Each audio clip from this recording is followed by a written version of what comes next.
I would do is you know, understanding and thinking everything that you've said is so reasonable about and sound about the reasons why LNG exports make a lot of sense, is ask the really obvious question about why is it so hard then, right? Why has it been so hard up until this point? Why are people surprised at the level of delay that we've seen in the U.S. permitting process for these projects?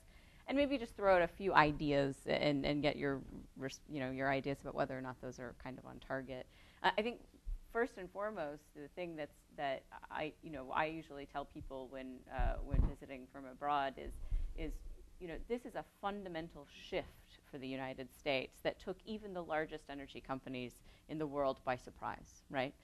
It's a function of the sort of regulatory environment, commercial framework environment that we have here in the United States, and it's one of these wonderful things where, you know, the combination of technologies and resources we knew were always there surprised everybody. And so there was a natural sort of skepticism looking at the unconventional gas revolution and saying, is it real?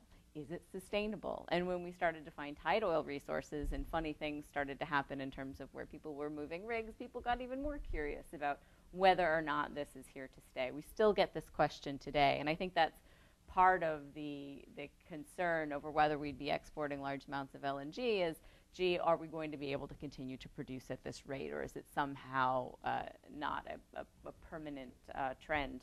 The second, it was just sort of a change in psychology, you know, and we have, for the last 40 years, been a country whose energy policy is predicated on the idea that we are a growing energy consumer and we are resource constrained, even though we're a resource abundant country and always have been, right? And so this idea that that wasn't going to be the situation going forward requires people to sort of take that on board and say, well, what does that mean for us?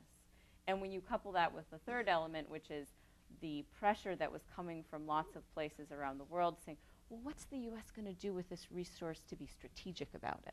Will there be an industrial policy? Will they, you know, be more resource nationalistic, keep it at home, try and create economic competitive advantage? Will they direct exports to countries with whom they have a security relationship or some sort of strategic objective? I think it takes people a while to sort of think through some of those questions. Finally,